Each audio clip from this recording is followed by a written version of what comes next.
Architecturally, the palace's silhouette is defined by its verticality. Chief among these elements are the 9 royal tower suites.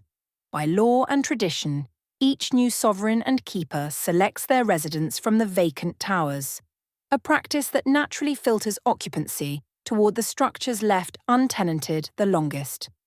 Flanking these are an equal number of guest spires, alongside a massive 15-story staircase tower anchoring the lower stables to the peaks. Most striking to the modern surveyor, however, are the 4 facade towers, covert engineering marvels functioning entirely as ventilation shafts to sustain the 5,000 citizens living in the subterranean depths below. Phoebe Zakarian, Backwards Blueprints, an architectural reconstruction of the palace, cathedral and temple.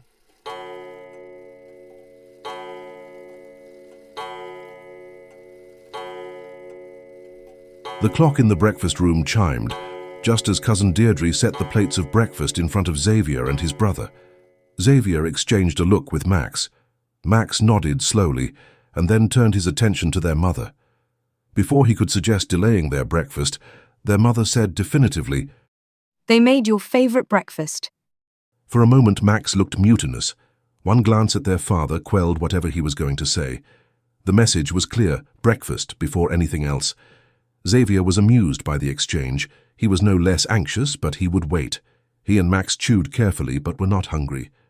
Their mother, understanding their impatience, smiled at their father and said, "I believe that it is time for the boys to investigate their new bedroom." Xavier and Max both jumped to their feet, pausing long enough to salute their mother's cheeks with a kiss before climbing the stairs. At the top of the tower stairs they stopped and looked at the double set of doors. Max slipped his body in front of his brother, barring the doors, his back to them, looking at Xavier. "Do you know why some doorways in Estolia have 2 doors?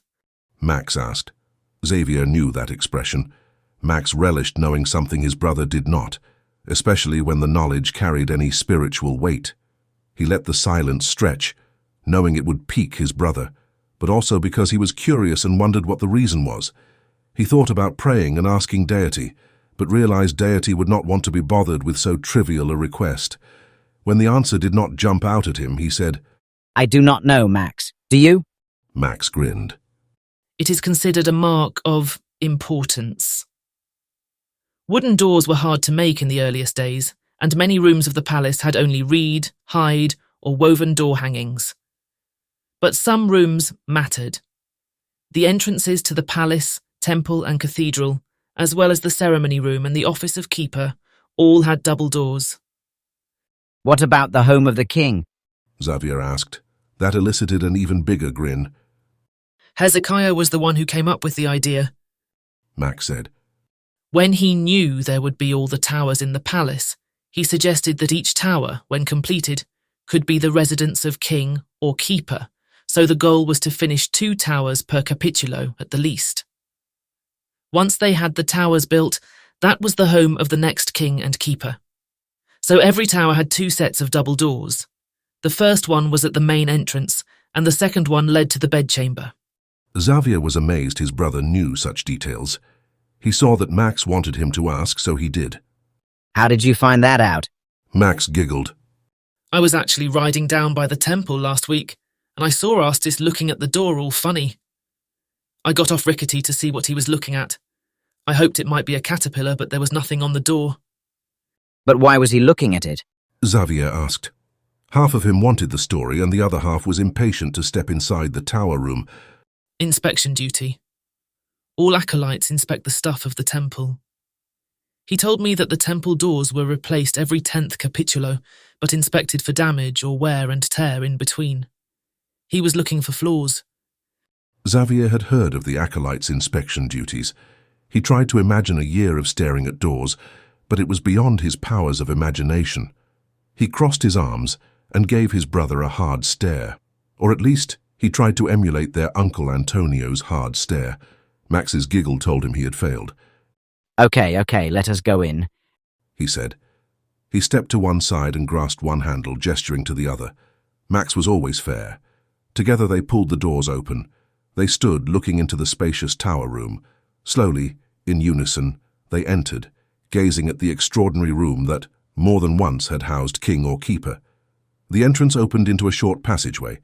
As they stepped through, they saw sweeping stairs climbing the periphery of the circular room with bookshelves along their outer edge. The staircase ended in a single door directly opposite the entrance. Below the stairs were more bookshelves, and the outer walls held the occasional shuttered window. The room had been recently refurnished by their parents. An adult-sized bed stood on either side, near enough for conversation, but with space for solitude between them. Between the beds and the curving walls, the left side held a sitting area with casual chairs. On the right, near the staircase, stood desks for their studies. Closets beneath the stairs offered storage. On the far side, doors led to twin bathrooms, another of Uncle Antonio's ongoing renovations, modern plumbing threaded through ancient stone by the keeper's own direction. Xavier's throat tightened.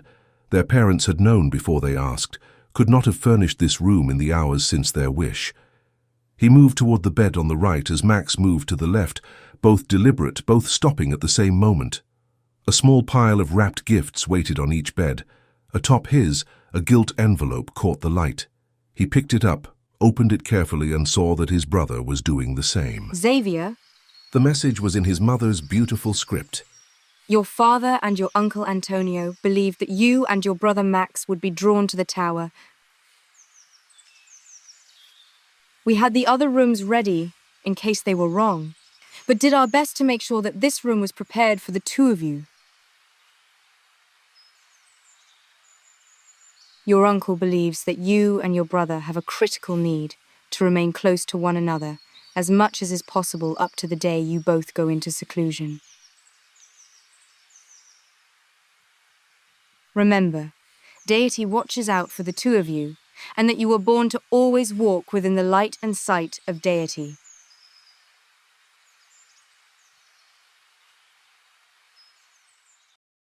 Xavier carefully put the card back in the envelope, smoothing it slightly. He was often jealous of his brother, but this was one of those times when he felt his were the greater blessings. Their mother's words to him had to be more spiritual than those aimed at Max. Anything of equivalent spirituality was hard to imagine.